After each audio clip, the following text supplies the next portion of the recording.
Un simple circuit a changé le monde. On a tendance à penser aux grands inventeurs, aux grandes sagas, mais parfois, les histoires les plus importantes sont bien plus discrètes. Aujourd'hui, on va plonger dans l'une d'elles. C'est l'histoire d'un petit duo qui, sans faire de bruit, donne le tempo à quasiment toute notre électronique. Allez, c'est parti pour le récit du circuit RC. On n'y pense pas forcément, mais comment fait un minuteur pour savoir qu'une seconde est passée?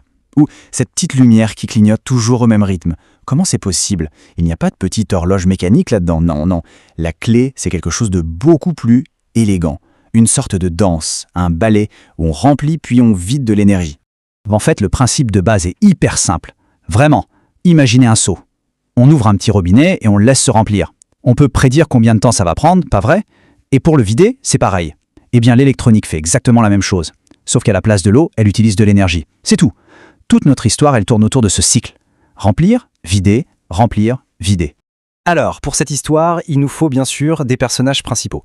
Nos deux stars, si on veut. Les voici, la résistance et le condensateur. Ok, alors, on a notre duo. D'un côté, la résistance. Son job, c'est le contrôleur de débit.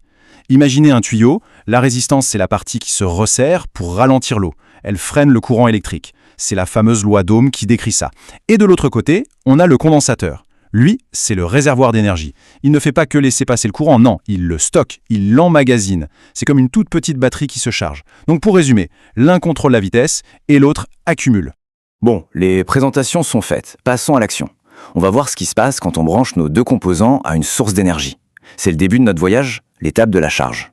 Alors attention, ce n'est pas le bazar. Tout ça suit des règles très précises des lois de la physique. D'abord, la tension de nos deux composants, quand on les additionne, ça doit faire pile la tension de la source. Logique. Ensuite, on a la loi d'Ohm pour la résistance, on en a parlé. Et enfin, le courant qui circule, c'est lui qui va remplir notre condensateur. Si on met tout ça ensemble, on obtient une équation un peu impressionnante, une équation différentielle. Mais pas de panique, il faut juste la voir comme la recette de cuisine, le mode d'emploi hyper précis qui nous dit exactement comment le condensateur va se remplir au fil du temps. Et la solution de cette recette, la voilà. Cette fameuse fonction exponentielle. C'est un peu magique. C'est une formule qui nous permet de savoir à n'importe quel moment quelle est la tension aux bornes de notre condensateur. C'est une prédiction parfaite. On voit bien la forme. Ça part de 0, ça monte vite, et puis ça ralentit, ça s'approche tout doucement de son maximum sans jamais vraiment l'atteindre. Visualisons ça. Au moment où on branche, temps 0, le condensateur est vide, 0 volt. On lance le chrono. Au début, paf, la tension grimpe super vite. Puis, plus le condensateur se remplit, plus ça ralentit. La courbe s'aplatit, elle se rapproche de la tension maximale, mais techniquement, elle ne la touche jamais. C'est un peu comme un coureur qui décélère juste avant la ligne d'arrivée pour ne jamais la franchir. Ok, mais là, il y a un problème. Si ça n'atteint jamais la fin, comment on peut s'en servir pour compter? C'est une bonne question, et c'est justement là qu'est toute l'astuce. On va maintenant découvrir le secret, le vrai cœur du réacteur de notre circuit.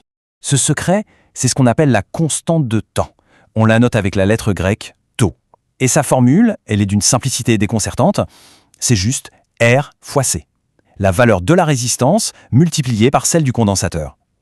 Mais le truc vraiment fou, c'est que quand on multiplie des ohms par des farads, le résultat, c'est des secondes. Ce n'est pas une métaphore, c'est une vraie durée. C'est comme si le temps était inscrit dans les composants eux-mêmes. Maintenant, retenez bien ce chiffre, 63%.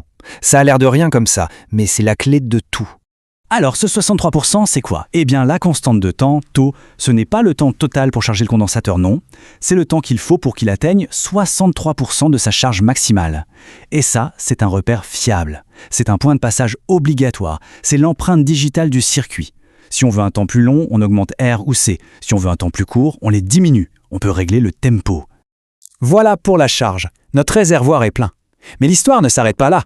Il faut bien libérer cette énergie. C'est le deuxième acte, la décharge. Et ce qui est génial, c'est que c'est parfaitement symétrique. La décharge, c'est le miroir exact de la charge.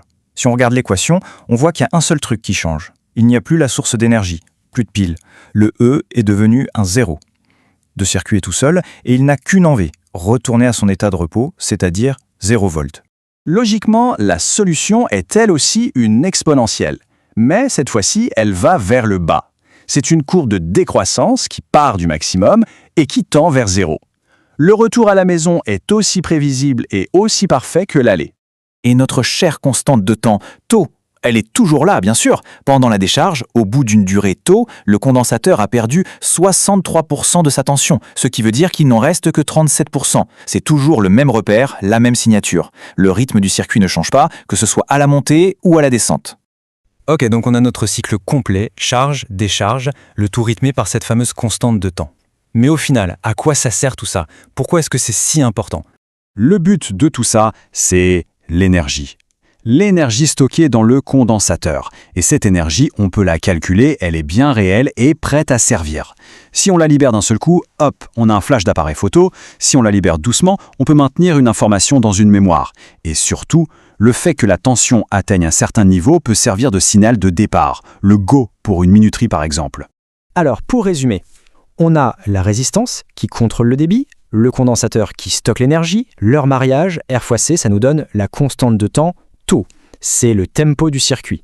Et ce tempo a un repère ultra fiable, le fameux cap des 63%.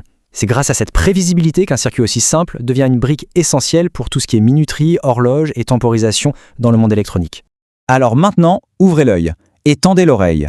La prochaine fois qu'un voyant clignote en rythme, que le son de la musique s'éteint progressivement ou qu'un minuteur arrive à 0, pensez-y.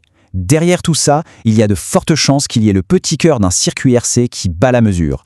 Cette histoire, elle n'est pas juste dans les livres, elle est littéralement partout autour de nous. Abonne-toi et merci de suivre.